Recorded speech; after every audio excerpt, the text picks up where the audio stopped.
Vamos a resolver una pregunta de alimentos y gestión de servicio.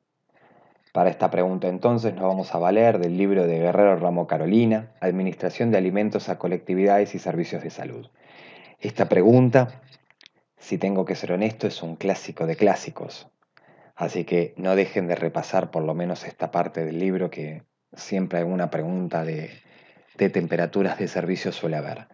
Entonces la pregunta dice, en un servicio de alimentación para colectividades, ¿a qué temperatura debe realizarse el recalentamiento de los alimentos? Opción A, entre 60 y 64 grados centígrados. Opción B, entre 65 y 69 grados centígrados. Opción C, entre 70 y 74 grados centígrados. Y opción D, mayor de 75 grados centígrados. Para eso, para responder a la pregunta, vamos a hacer un breve repaso en relación a los factores de contaminación y a lo que es sanidad de alimentos de esta parte del libro para refrescar un poco esos conocimientos.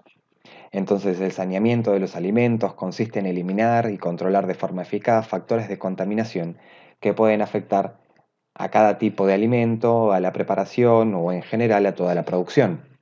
Entonces los factores de contaminación o los vectores o los momentos riesgos de contaminación en la producción de un alimento se pueden clasificar en bioquímicos, físicos, químicos y productos tóxicos originados en los procesos de cocción.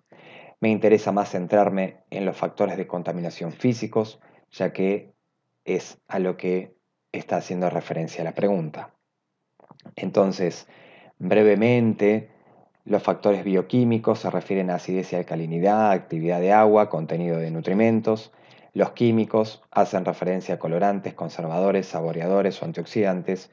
Los productos tóxicos originados durante el proceso de cocción hacen referencia a la calefacción de las grasas, caramelización y tueste y ahumado. Y por último, los físicos, que son los que más me interesan en este momento, hacen referencia a la temperatura, que esto lo pueden encontrar en la página 70 del libro de Guerrero Ramo, ¿no? Bien, los factores físicos, el único que figura es la temperatura y podemos mencionar algunas características, que es cuando los alimentos se procesan a temperaturas adecuadas, es suficiente para destruir microorganismos patógenos, ¿sí? Aunque hay que resaltar que existen gérmenes termorresistentes.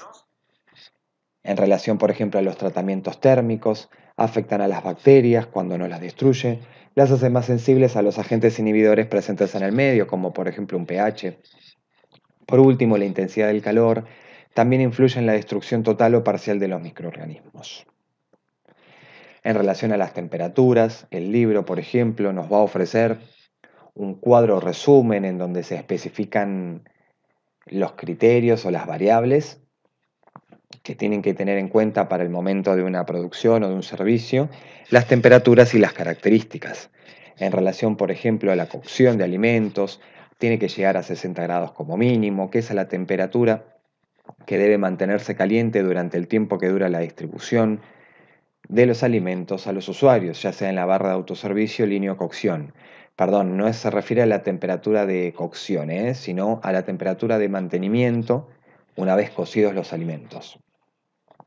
En relación a los alimentos recalentados, ¿sí? Tiene que ser mayor de 75 grados. Todo tipo de alimento que se requiere utilizar posterior a su refrigeración se debe recalentar en pequeñas porciones a esta temperatura. Entonces, para responder a la pregunta en cuestión, es la opción que dice mayor a 75 grados, que es la opción D. Esto lo pueden encontrar, vuelvo a repetir, en la página 70. En relación a la cocción de alimentos con alto riesgo, entre 60 a 75 grados centígrados, entonces los alimentos ricos en proteína y carbohidratos sí deben ser cuidadosamente procesados y conservados, ya sea en el momento de su cocción, enfriamiento, congelación o recalentamiento.